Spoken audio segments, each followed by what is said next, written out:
여러분을 도우신다고 하셨습니다. 감사합니다. 오늘은 욥의 부활 신앙입니다. 지난주 우리가 불의한 자와 하나님을 알지 못하는 자를 통해서 불신자가 어떤 삶으로 살고 있고 또 사단은 어떤 전략을 갖고 있느냐, 그런 부분들을 보았습니다. 빌닷이 포럼한 그런 부분이지만, 첫 번째 포럼은 하나님은 공의로우기 때문에 너가 분명히 죄를 지지 않으면 이런 고통이 없다, 그런 논조로 얘기를 했고, 그래서 너희에 당한 모든 일들은 인간보다 일반적인 그런 이야기를 한 거죠. 거기에 대해서 욥이 그러면 누가 하나님하고 논쟁할 수 있느냐, 그래서 우리는 하나님을 바로 알고 믿고 순종해야 된다. 우리가 어떤 고난이 와도 하나님만 바라봐야 된다, 그런 이야기를 하면서 이 고난의 해결책에 대해서 우리는 분명히 알아야 되겠다. 뭡니까? 인생 문제 해결은 아무리 고민해도 나타나는 게 아닙니다. 책에 기록된 것이 아닙니다. 철학자들이 아무리 고민하고 스가모니처럼 108가지를 찾고 거기 앉아서 참선을 하고 아무리 고민해봐도 절대 답이 나올 수가 없습니다. 왜? 우리 인간의 고통은 근본적으로 하나님을 떠나 있기 때문에, 하나님을 떠난 인생은 이 세상에 사는 날 동안 이런저런 고난이 없을 수가 없습니다. 없는 게 이상한 거죠, 이게. 그죠? 사실 없으면 거의 불안한 거예요. 왜 없지? 있을 수밖에 없어요. 또 사단이 존재하다는 것을 말하는 거잖아요. 사단이 있기 때문에 죄인은 사단이 딱 보고 가만 놔둘 수가 없어. 사단이란 놈이 원래 그래요.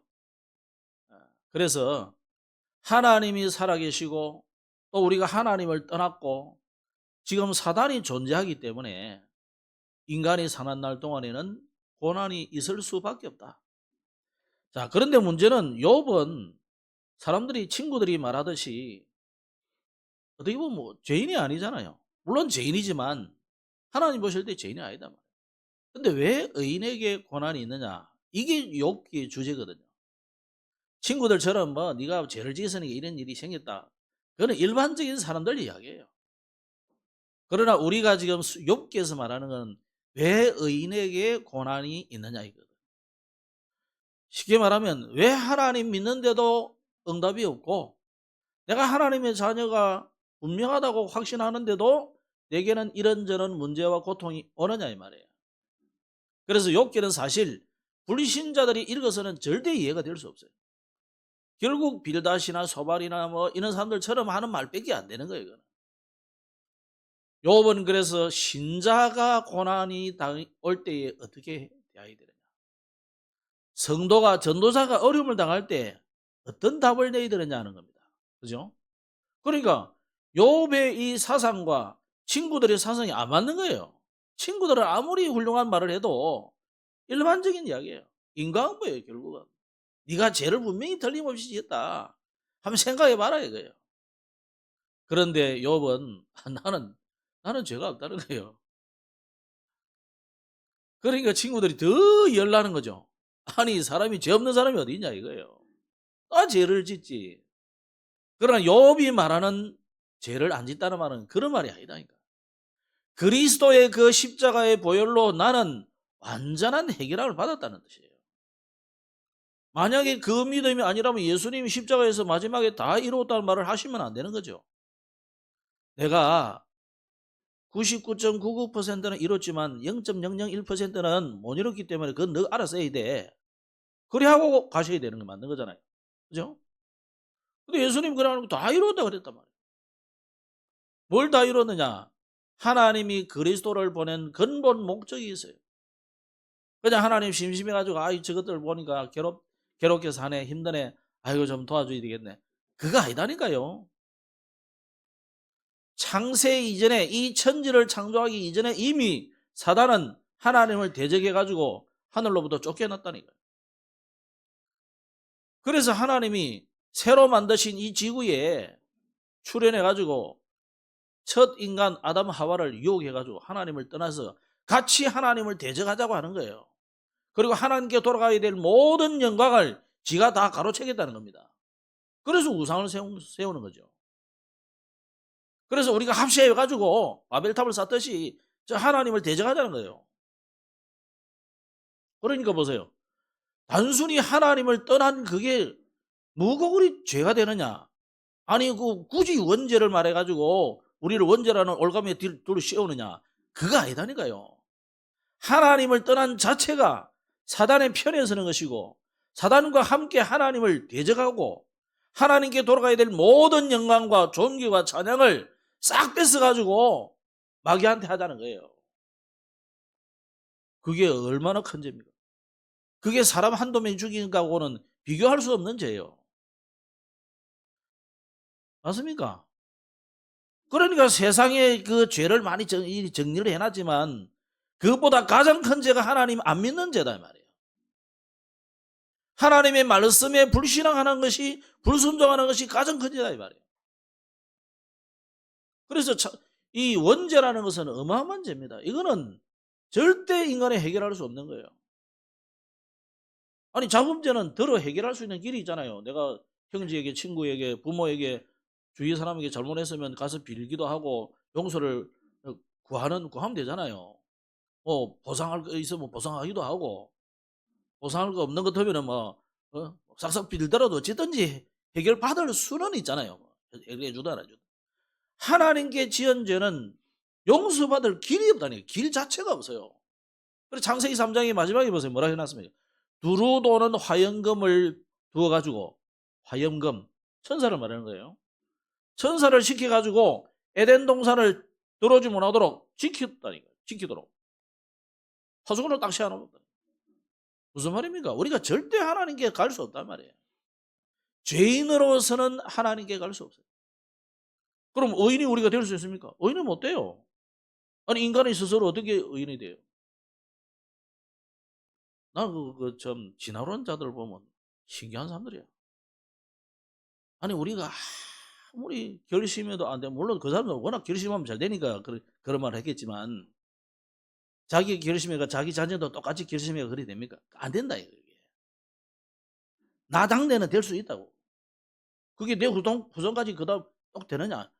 안 된다고. 그게 안 돼. 마찬가지로요. 우리가 하나님께 갈 수 있는 모든 길이 차단되기 때문에 우리가 아무리 노력하고 아무리 참선을 하고 아무리 내가 신성같이 산에서 혼자서 정말 죄 안 지고 살아도요. 그 자체가 죄라니까. 그래서 빌닷의 이 두 번째 포럼이 그 이야기예요. 악인은 네가 분명히 이런 죄를 지었기 때문에 나는 모르고 너도 모를 수도 있지만 어쨌든 너는 죄인이다 이거예요. 그래서 지난주 우리가 12 인생 문제 이야기를 하면서 특별히 6가지 불신자 상태를 이야기한 거예요. 그러면 결국 빌닷은 나중에 하나님이 이 욥기 42장에 보면은 하나님 굉장히 책망을 하시거든요. 네가 말하자면 네가 모르면서 무슨 소리를 찌그리냐 이 말이죠. 아마 주님이 세상 끝날에는 대표적으로 석가모니 이리와 자식. 네가 왜 쓸데없는 소리 해가지고 수많은 사람을 유혹하게 했어요. 엄청난 책망할 거예요. 물론 지옥 갔다가 다시 불러가도 하겠지만 똑똑하고 유능하고 많은 그 성공한 사람일수록 많은 사람을 미혹하게 만들어가지고 그래가지고 무너뜨립니다. 결국 세계복음화의 길은 뭐냐? 이런 많은 사람들의 말로 인해서 수많은 사람들이 그 몰려가가지고 결국 하나님 아닌 것에 막 순종하고 거기에 막 절을 하고 종교생활 하잖아요. 그 종교생활의 결과는 뭡니까? 종교생활은 우상 섬기는 것이기 때문에 우상 섬기는 뭡니까? 귀신을 섬기는 거예요. 이방인의 제사하는 것은 이방인의 종교생활하는 것 전부 뭐라고 했어요? 귀신에게 하는 것이다. 아이고 내가 막 차 사가지고 이 차가 나를 잘 태워다니라고 막 엉덩이 쳐들고 음식 차려놓고 절해가지고요. 아니 내가 차가 무슨 잘못이면 쥐가 운전 잘해야 되지. 그죠? 또 내가 운전 잘한다고 또 잘 됩니까? 천재지변 일어나고 옆에서 줄박아 보면 어쩔 수가 없어요. 그거는. 그래서 불신자도 우는 하나님의 뜻이 있다고 그러잖아요. 그럼 하나님을 우리가 두려워하고 하나님을 믿고 하나님을 의지해야 되지. 나를 의지하거나 세상을 의지하거나 이러면 안 됩니다. 그래서 불신자 상태를 우리가 보면서 세계복음화의 길은 이 종교 생활로 고통을 많이 당하는 그들을 치유하고 그들의 상처를 어루만져 줄 치유 사역이 중요한 사역이에요. 그래서 우리가 지금 계속 메시지, 어제도 뭐 메시지의 주로 내용이 뭐냐 하니까 치유. 지난주도 치유 이야기 나왔어요. 어제도 치유 이야기가 계속 나왔어요. 결국 세 가지 뜰 중에 제일 중요한 부분이 치유입니다. 신자들도 병들어 있고 불신자는 더 병들어 있고 특히 종교생활 하던 사람 많은 사람들이 영적으로 정신적으로 육신적으로 피폐해 있거든요. 그들을 살려내고 그들을 보다듬어주고 그들을 치유해줄 유일한 메시지가 복음입니다. 이 그리스도 복음이 아니면은 치유해줄 수가 없어요. 그래서 우리 박상육 지사님, 김현정 지사님 몸이 좀 안 좋으니까 이제 이게 자연 치유를 해보겠다 이래가지고 몇 군데 찾아가지고 돈 많이 줘가지고 가봤거든요. 보고가 뭐냐? 자세히 보니까 거의 다 이단, 특수한 종교 다 연줄이 돼 있어요. 그들이 먹으라는 거, 음식 뭐 이런 거 딱 보니까 특히 그리고 무슨 한농복구회로 옛날에는 한농복구회 복지회가 그런데 엘리야 재단 그 뒤로는 교회 이름은 엘리야 재단이래.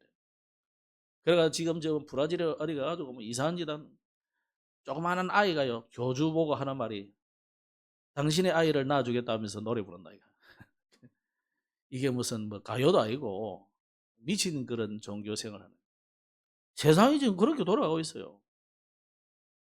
그러니까 보세요. 이게 조금 정신 차려가지고 이런 좀 자연 치유를 하겠다 이러니까요. 전부 이단, 이상한 종교 다 그게 연관돼 있어요. 뭐 간단하게 말해도요. 여러분 조금만 이렇게 자연 치유하겠다 이러면 당장 안식교하고 연결돼 있어요. 안식교는 그걸 옛날부터 했거든요. 그리고 이상구 박사는 이번에 한 몇 년 전에 돌아보잖아요. 아 이거 아니구나 해가지고 영감자 다 돼가지고 실컷 수많은 사람 미혹해가 그걸로 배터리 놓고 이제 지는 이제 빠져나와서 다행이긴 한데 이런 일이 엄청나게 많습니다. 그러니까 거기에 자기도 모르게 아파서 가고 재서 가가지고 결국 그 상처받고 영적으로 병들어가지고 많은 사람이 그래 있단 말이야. 결국은 누가 치유하겠어요 그걸? 국가가 치유해줍니까? 사회가 치유해줄 수 있습니까 그게? 아니 종교들이 돌로 인해서 병드는데 종교가 다른 종교가 또 됩니까? 또 그런 사람은 또 그렇게 하다 보면 그런 사람은 자꾸 가. 신비주의 좋아하는 사람은요 계속 이 신비주의 저 신비주의 내 쇼핑한다니까요. 오늘 우리가 정말 그들을 치유할 중요한 교회로 세워져야 됩니다. 그래서 나를 치유하고 교회를 치유하고 세상을 치유하는 그런 정인이 되기를 주의 이름으로 축복합니다.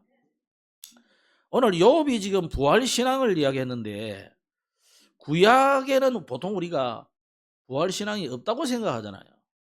욥기가 뭐예요? 구약이잖아요. 구약 속에서도 욥기는요 연대별로 시대별로 보면요 창세기의 12장 13장 그 시대예요. 그러면요 예수님 오시기 전에 벌써 한 2000년 전 그 이야기예요. 그 시대인데 이미 욥은 무슨 신앙을 가지고 있었냐? 욥은 부활 신앙을 딱 가지고 있어요. 오늘 그 고백입니다. 자, 그래서 자, 성경 구약은 크게 모세오경으로 되어 있어요. 첫째가 모세오경, 창출, 레민신, 창세기, 출애굽, 레위기, 민수기, 신민기는 모세오경이라 그래요. 모세가 기록했다 이래서. 모세오경에는 직접적으로 말하는 건 잘 없는 것 같지만 아주 암시적으로 이 부활 신앙을 말씀하고 있습니다. 그래서 창세기 3장에 창세기는 특히 보면 창조와 타락, 근데 그 타락한 인간을 구원하기 위해서 하나님이 뭘 줍니까? 약속을 주죠. 그걸 보고 언약이라고 해요. 그래서 언약 주시고는 구원자를 보내는데 구속이죠.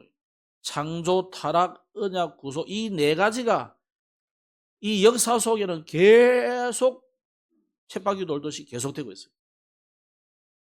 그래서 하나님을 떠난 인간이 하나님을 만나도록 구원의 길을 열어주시고 구원자를 보내고 이게 계속 되풀이 되는 겁니다. 이런 역사 속에서 부활신앙을 말하고 있는데 그 대표적인 게 바로 하나님을 떠난 처음에 주신 메시지가 뭐냐? 창세기 3장 15절이에요. 여자의 후손이 뱀의 머리를 상하게 할 것이다 하면서 여자의 후손이 뱀의 머리를 상하는데 그 다음에 뭐라고 해놨어요? 뱀은 여자의 후손의 발꿈치를 문다 그래요. 물어보면 예수님이 죽어버립니까? 죽는 건 아닌데 죽지만 살아난다는 말이잖아요. 그래서 창세기 3장 15절 원시복음이라는데 이 원시복음 자체가 예수님의 부활을 강력하게 은근히 말씀하고 있는 겁니다. 그러면서 출애굽기 3장 6절에 보면은 이 모세에게 하나님이 당신의 이름이 뭐라고 할까요? 모세를 하나님 불렀잖아요. 모세야 모세야 네가 선 곳은 거룩한 땅이니 신발을 벗어라. 아니 그러면 놀래가지고 그러면 당신은 누구십니까? 이름이 뭐라고 할까요? 나는 스스로 있는 자라 해라. 그래서 여호와 이런 뜻입니다. 스스로 계십니다. 그러면서 모세의 한 말이 뭐냐면 나는 아브라함의 하나님, 이삭의 하나님, 야곱의 하나님이다. 아브라함의 하나님, 이삭의 하나님, 야곱의 하나님이 너를 보내셨다 해라. 그럼 이스라엘 백성도 알아듣는다. 왜 이 세 사람을 이야기합니까? 하나님을 왜 이 세 사람이 하나님이라고 합니까? 이 아브라함, 이삭, 야곱이 죽은 것이 아니고 스데반의 말처럼 잔다. 잠든 것이고 정확하게 말하면 지금 천국에서 하나님과 함께 있다는 거죠. 예수님 비유로 들 때도 거지 나사로가 죽었는데 어디 갔다 그랬어요? 아브라함의 품에 안겼다 그러잖아요. 성경은요 창세기부터 출애굽기를 필두로 해서 계속 우리 인간의 부활에 대한 이야기를 하고 있어요. 그러면서 레위기, 민수기 전부 희생제사제도잖아요. 희생제사제도가 전부 뭡니까? 이 양이 너의 생명을 대신해서 죽었다 이 말이에요. 그렇기 때문에 너는 산다 이 말이잖아요. 그죠? 네가 죽어야 되는데 이 양이 죽었기 때문에 네가 산단 말이잖아요. 물론 구원이라는 단어도 설명되지만 이거는 부활의 의미를 말합니다. 신명기 32장에 그래서 하나님은 내가 죽이기도 하며 살리기도 하며 상하게도 하며 낫게도 한다. 이렇게 말씀해요. 이 하나님의 절대 주권을 이야기하면서 우리를 영원히 죽도록 내버려 두지 않는다는 겁니다. 그 다음으로 성경에는 역사서가 나오는데 역사서는 주로 뭐 이제 열왕기 상하, 역대 상하 뭐 이런 거죠. 사무엘 상하 이런 것들이 전부 역사서입니다. 여호수아부터 사사기 이렇게 다 역사서로 볼 수 있죠. 특히 사무엘하 7장에 보면 다윗에게 주신 하나님의 언약이 뭐냐면 너 다윗의 후손을 통해서 영원한 나라를 세우겠다 이렇게 하는 거예요. 그 말을 가만히 들어보면 다윗의 왕조가 영원히 지속된다는 의미로 볼 수도 있는데 사실은 그 말이 아니거든요. 그 다윗의 후손으로 오시는 예수 그리스도를 통해서 영원한 하나님의 나라, 그 메시아를 통해서 영원한 주실 생명, 그러니까 영원한 부활이잖아요. 생명을 얻었다는 말은 영원한 생명을 얻었다는 말은 영원한 부활을 말하는 거예요. 이때까지 사람은 끝났고 그냥 놔두고 그 다음 사람만 산다 이런 게 아니다는 거예요. 그래서 고린도 교회를 향해서 바울은 뭐라고 했습니까? 첫째 부활, 둘째 부활 이런 말을 했더니 예수님은 모델로 부활하신 것이고 주님이 오시는 그때 먼저 살아있는 자가 올라가는 게 아니고 죽은 자가 먼저 일어나고 그 다음에 살아남은 우리도 불갑을 올라갈 거다. 그런 말씀을 했어요. 그래서 역사서에 보면은 엘리야가 나오죠. 사르밧 과부의 아들을 살리는 기적이 나옵니다. 그 생명을 누가 주관하신단 말입니까? 하나님이 주관한단 말이에요. 또 엘리사는 똑같이 수넴 여인의 아들에게 새 생명을 불어넣는 그 광경이 나오잖아요. 하나님이 우리에게 생명을 주관하고 계시기 때문에 이런 내용들이 우리에게 부활신앙을 계속 말씀하고 있는 거예요. 그 다음으로 이제 선지서입니다. 선지서. 선지서는 주로 이제 뭐 다니엘이라든지 뭐 에스라, 느헤미야 이런 거 전부 선지서입니다. 그래서 너무 많기 때문에 대선지서, 소선지서 나누기도 합니다. 어쨌거나 선지서는 이 부활신앙이 굉장히 많이 나와요. 특히 이사야는 25장에 뭐라 했냐면 사망을 영원히 멸하실 것이다. 우리말로 하면 사망을 사망시킨다 이거예요. 무슨 말입니까? 하나님이 우리를 부활시켜 주겠다 이 말이에요. 이사야 53장에도 그려놨어요. 고난받는 종이 죽임을 당한 후에 다시 살아날 것을 말씀하면서 메시아의 죽음과 부활을 예고하는 거예요. 그러면 주님의 부활은 천체 부활이요. 모델적인 부활이잖아요. 우리는 함께 부활하게 되는 겁니다. 에스겔 37장에도 그려놨어요. 내가 너에게 생기를 불어넣어 너희가 살아나게 하리라. 예레미야 31장에도 그려놨어요. 하나님께서 이스라엘과 새 언약을 맺을 것을 예언하면서 그것을 통해서 죽음과 절망 속에서 생명의 회복을 약속한 거예요. 호세아 6장에도 그려놨어요.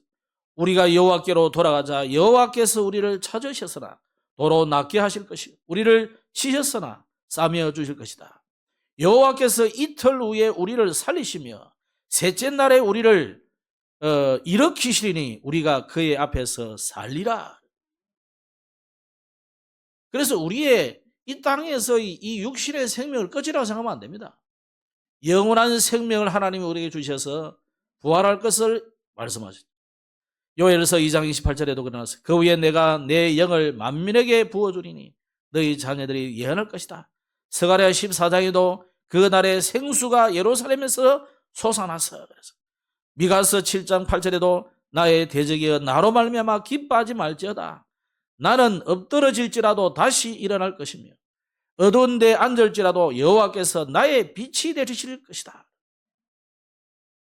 여러분 지금 오는 고통, 어려운 문제 사실은 전부 과정입니다. 지나가는 것입니다. 거기에 우리가 무너지고 거기에 우리가 낙심하고 그러면 그건 신자가 아니에요. 하나님의 자녀는 어떤 문제 속에서도 흔들리지 않는 신앙이에요. 그리고는 구약에는 지혜서가 나오는데 시가서와 함께 잠언, 전도서, 시편이 전부 다 지혜서입니다. 이런 성경에는 특히 시편 16편에 뭐라 했냐면 이는 주께서 내 영혼을 스올에 버리지 아니하시며 주의 거룩한 자로 썩음을 당하지 않게 하실 것입니다. 이거는 정확하게 말하면 예수님의 부활을 의미하는 거예요. 그럼 예수 안에서 잠자는 우리도 불갑을 나중에 부활하게 되는 겁니다.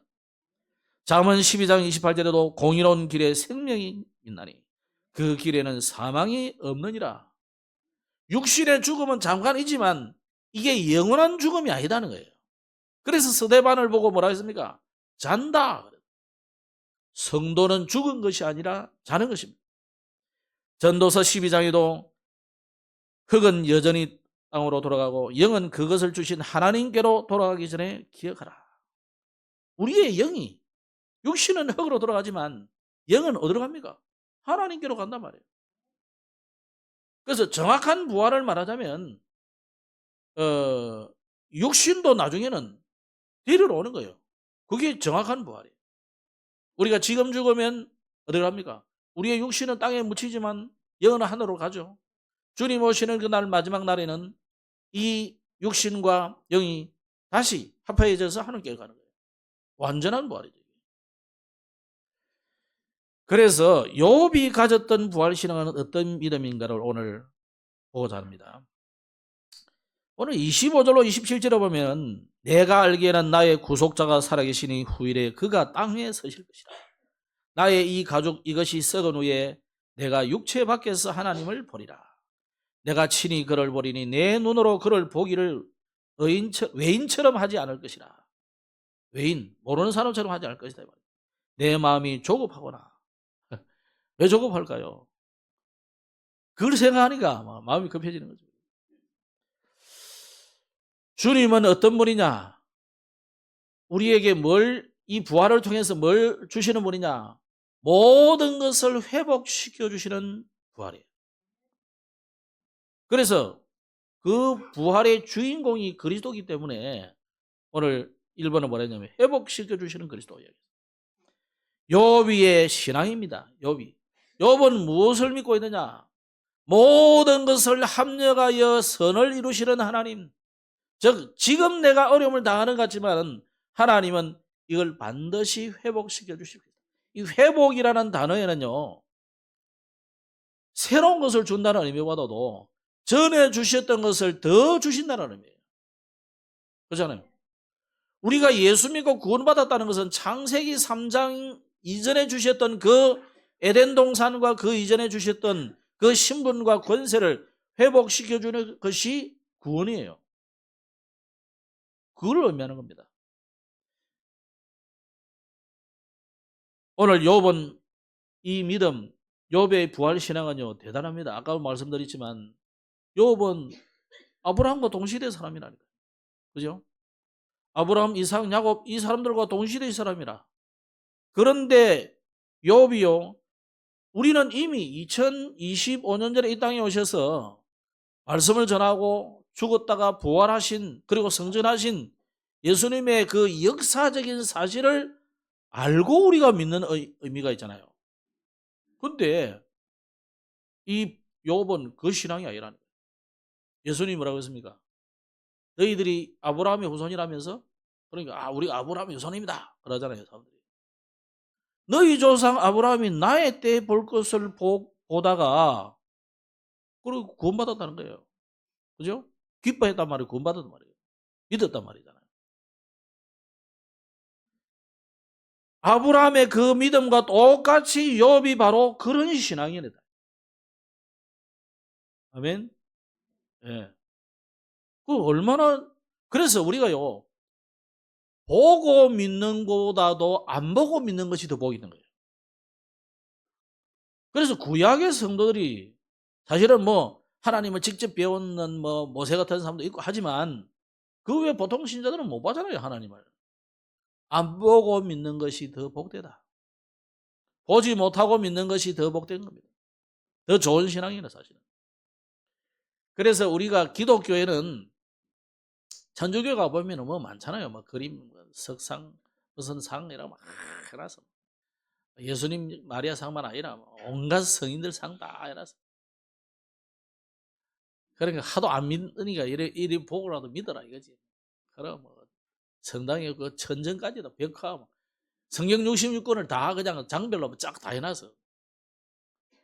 그 러시아에 가보면 에르미타지라고 그 3대 박물관이 프랑스하고 프랑스 루브르하고 또 영국 하고 그다음에 이제 러시아입니다. 러시아에 아직 그 미술품들이 얼마나 많이 있냐면 지하에 어마어마하게 있습니다. 러시아는 자원 이것 가지고도 부국이지만 그 숨겨놓은 이 미술품들이 엄청나요. 그 러시아가 한때 잘 나갈 때 그 유명한 미술가들 수집을 엄청나게 해놔가지고. 근데 이제 우리가 알기로는 프랑스는 대부분 점령해가지고 뺏어온 게 많잖아요. 러시아는 뺏어온 게 아니고 자기들이 다 거래한 게 아니에요. 엄청나게 많아요. 그거 보니까 그 사람들이 이제 왜 이렇게 그림을 많이 그렸냐 하니까 러시아 옛날 사람들이 글도 모르고 글자도 없었대요. 그래서 러시아 글자가 어느 글자하고 비슷하냐면 헬라어하고 비슷해요. 그리스어하고. 그리고 그리스 헬라에 있던 그 이제 신부들이 가가지고 우리나라 사람들이 인도네시아 가지고 글자 만들어 한글 글자로 만들어 준 것처럼 이미 한글은 있으니까 해준 것처럼 러시아 글자를 만들어 준 거예요. 선교사들이 가서 만들어 준 거예요, 글자를. 그래도 이게 계몽이 안 내리니까 성당을 지으면은 거기다가 뭐 그림을 하나하나씩 다 그려가지고 그래 이제 교육했다는 거죠. 말하자면 시청각 교육이에요.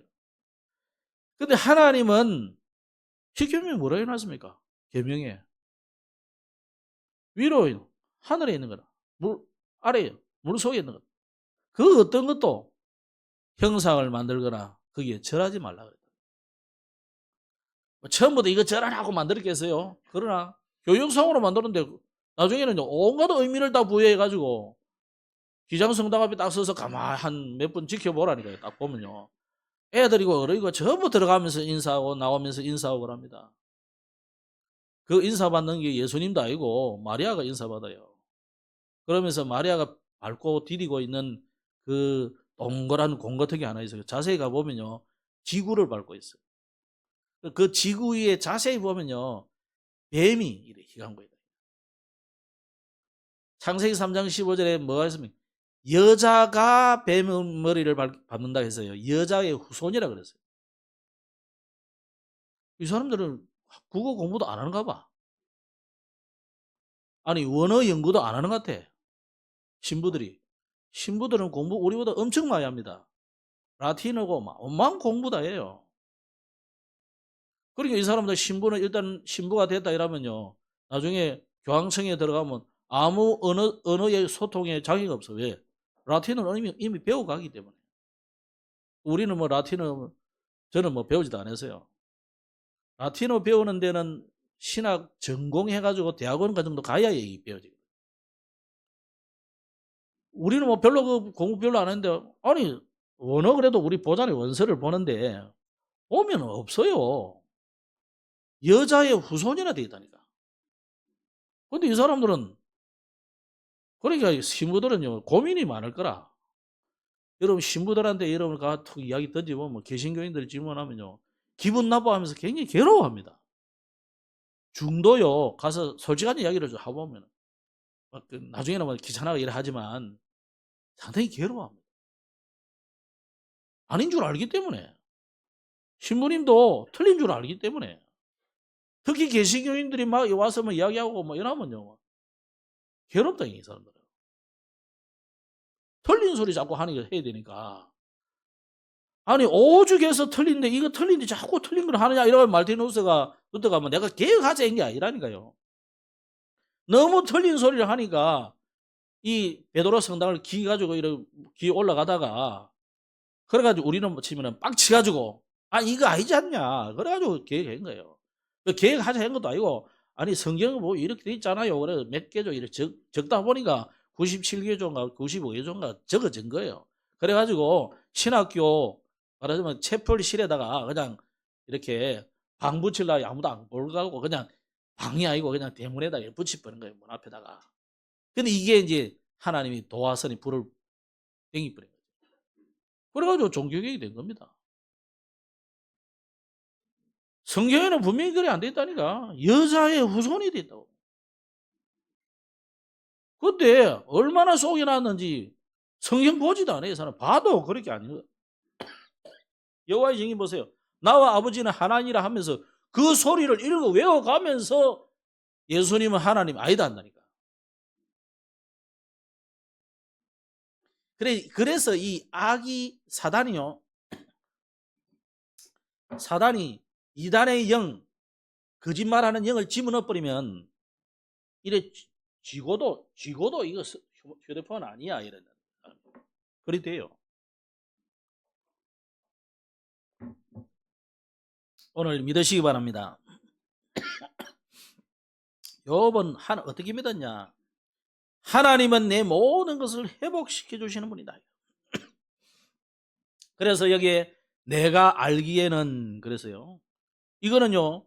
지식적으로 한다는 말이 아니고 경험으로 한다는 말이에요. 어설프게 하는 말이 아니고 정말 누가 물에도 흔들리지 않는 믿음을 경험한 그런 말씀입니다. 그러면서 대속자가 그랬거든요. 여기 대속자라는 말이 굉장히 중요한 말이잖아요. 옛날 어떤 성경에는 구속자 이라는데 구속자라는 말보다도 대속자가 더 구체적이고 중요한 말이에요. 구속자는 구원해 준다는 말이잖아요. 그죠? 구원해 준다는 의미잖아요. 대속이라는 말은 너를 대신해서 내가 속한단 말이에요. 더 구체적인 거죠. 여기 대속자가 살아계신다. 자, 요 말을 레위기 25장에 보면 이런 말씀이 나와요. 25절부터 55절까지 쭉 나오는데 여기에 뭐 이야기냐면, 자, 우리가 하루의 7째 날은 뭐예요? 안식일. 그럼 이게 한 달은 뭐죠? 그걸 좀 넘어갑시다. 이게 7년이면 뭐예요? 안식년. 7년을 7번 하면 어떻게 됩니까? 희년이에요. 7일째는 쉬는 날이잖아요. 그죠? 그럼 7년째는 뭡니까? 안식년이라. 7년 때 그대는 다 쉬는 거예요. 농사도 쉬고 다 쉬는 거예요. 심지어 밭갈이도 쉬는 거예요. 어떻게 먹고 살아요? 6일 만에 얻은 것을 7일째 그냥 먹고 살았던 것처럼 6년 동안 했던 것을 7년째 하나님 먹고 살게 하신다는 거잖아요. 그럼 하나님이 단순하게 우리에게 먹고 사는 문제를 가지고 그걸 한 거냐? 그게 아니다. 하나님이 저와 여러분의 모든 삶을 책임진다는 말이잖아요. 그죠? 그래서 희년째는 뭐 어떻게 하느냐면 1년 내내 지금까지 내가 돈이 없어가지고 땅은 본래 땅은 뭐예요? 하나님이 주신 땅이잖아요. 분배해 준 거단 말이에요. 근데 내가 어찌 살다 보니 삶을 잘못 살아가지고 빚을 많이 져가지고 돈이 나올 곳이 없어. 그래서 이 땅을 팔았다. 아무개에게 팔았다. 근데 이걸 다시 사올 여력이 없는 거예요, 내가. 그래가지고 나는 그냥 나이 들었어. 그래서 내 후손이 뭐 땅이 없으니까 이제 남 땅 빌려가지고 농사도 짓고 했는데 이걸 회복하려면은 50년 만에 회복을 할 수 있는 길이 생기는 거예요. 원래 땅 주인에게 돌려주라는 것이 희년이에요. 그래서 오늘 회복시켜 주시는 하나님인데 희년이 그겁니다. 그래서 이게 부활에 굉장히 의미가 있는 거예요. 그래서 이 희년 때는 다시 본 주인에게 돌려주는 것이기 때문에 굉장히 희년을 회복하는 의미로 볼 수 있어요. 그래서 레위기 25장에도 보면 25장 25절에 그게 특히 땅값을 물어주는 사람이 있어요. 아니 내가 돈을 그리 많이 주고 샀는데 그냥 줄 수는 없잖아요. 그럼 이 사람에게 손해되는 거잖아요. 그러니까 대신 그 가문의 누구가 대신 물어주는 사람이 필요한 거예요. 그럼 그 사람도 손해 안 보고 우리 지파는 우리 지파의 우리 가족의 재산이 계속되는 거죠. 그때의 이름을 뭐라냐면 기업 물을 자예요. 대신 빚을 갚아주는 사람이다. 대속자. 이해되죠? 그럼 이 대속자가 성경에는 계속 누구라고 말하느냐? 그리스도가 오시면 그분이 대속자다. 구약의 대로 한다면 메시아가 와서 대속자로 오신다. 이걸 가지고 우리 보고 뭐 사단에게 뭐 그런 말이 아니에요. 성경에 있는 말이잖아요. 누구한테 준다는 의미가 있는 게 아니고 희년 제도를 볼 때 아니 그가 뭐 사단이든 누구든 간에 갚아준다는 말이에요.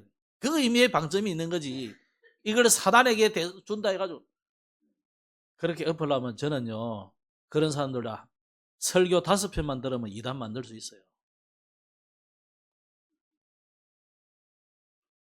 설교 제대로 딱 듣고 녹취 딱 떠가지고 딱 펴가지고요. 아니 국회의원들 하는 거 못 봤어요?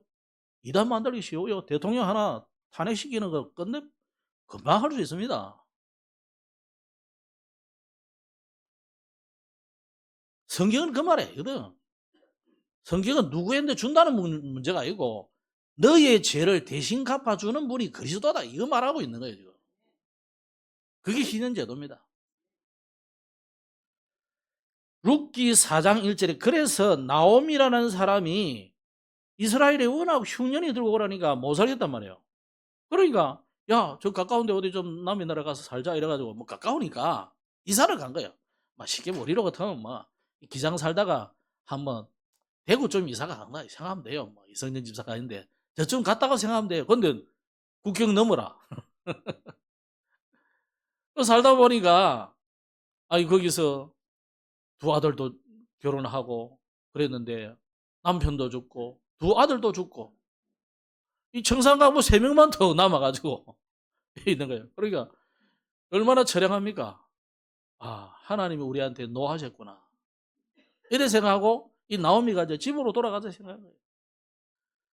근데 아들도 없는데 남편도 없는 며느리들에게 남편도 없는 이 며느리에게 데리고 가려면 미안찮아요. 너희들이 선택을 해라 그래요. 남아서 여기 사람들하고 너는 어차피 우리 민족은 아니니까 결혼해라. 재혼해라. 근데 그러니까 막 첫째 며느리 좋다고 할렐루야 하면서 가버렸어요. 근데 둘째 며느리가 롯이 어머니의 하나님이 나의 하나님이고 어머니의 민족이 나의 민족이고 그런데 내가 들어갑니까? 하면서 이제 효성스럽게 따라온 거예요. 요 가지고 효 이야기하기 참 좋은데 그죠? 그 이야기 하기 전에 어쨌든 롯이 따라왔죠. 성경 롯하고 룻하고 헷갈리면 안 됩니다. 저도 말하다 보면 헷갈릴 수 있어요. 롯은 아브라함의 조카 롯 남자고 여기 룻은 나오미의 며느리 여자예요. 이방인이에요 또 이 사람. 그런데 모압으로 갔다가 돌아온 이 사람의 소문을 듣고 또 이 룻의 행위를 보니까 너무 사람이 괜찮거든요. 그래가지고 좋은 소문이 자꾸 나요. 나오미가 나중에 중간에 생략하고 나오미가 나중에 깨어섰잖아요. 우리 가정에 우리 기업에 물을 자가 있다는 거예요. 기업 물을 자가 있어요. 그래가지고 이 나오미가 좀 머리를 썼어요. 어차피 며느리도 결혼도 해야 되고 혼자 살기는 그렇잖아요. 그러니까 이 나오미가 깨어섰어요. 누가 이제 이 이야기를 하니까 기업 물을 사람이 있느냐 하니까 아무도 안 하려는 거예요. 왜? 자기 재산 나 손해 보기 싫다 이거지. 그죠? 근데 딱 한 사람이 나중에 있는 거죠. 그래가지고 나오미가 꾀를 써서 이 사람 타작할 때 해지줄막에 이제 만나도 가더랍다 이렇게 하죠.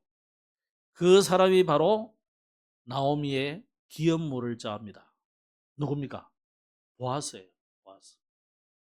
김정미 성도님 보아스 이름 많이 듣죠? 화장품 이름이 보아스가 있어. 회사 이름이 그 보아스예요. 이 보아스가 바로 누구냐? 기업 물을 자다. 그 보아스는 그리스도를 상징하는 거예요.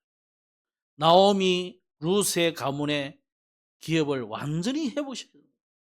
오늘 여러분의 가정 가문의 기업 회복이 누가 있느냐? 그리스도이기 때문에. 두 번째, 민수기 35장에 보면 사람이 실수로 사람을 죽일 수도 있어요. 짐승을 죽일 수도 있고. 근데 고의로 죽인 경우가 있어요. 그걸 보고 성경에는 고살자 이래놨는데 고의로 죽인 사람 이 실수로 죽인 사람은 어쩔 수 없고 그거는 이제 도피성 가면 되고 이 고살자 고의로 죽인 살인자가 있을 때는 누구를 붙이느냐? 이 사람을 죽이는 피해 보수자를 보내는 거예요. 추격으로. 그 영화에 보면 드라마에 보면 추노꾼이라고 있죠. 추노꾼. 노예를 잡으러 다니는 사냥꾼이 추노라지. 영화도 나왔죠. 영화 보니까 드라마 보니까 추노. 마치 그것처럼 이 살인한 사람을 죽이려고 추격하는 사람이 있어요. 그거 보고 피해 보수자라 그래요.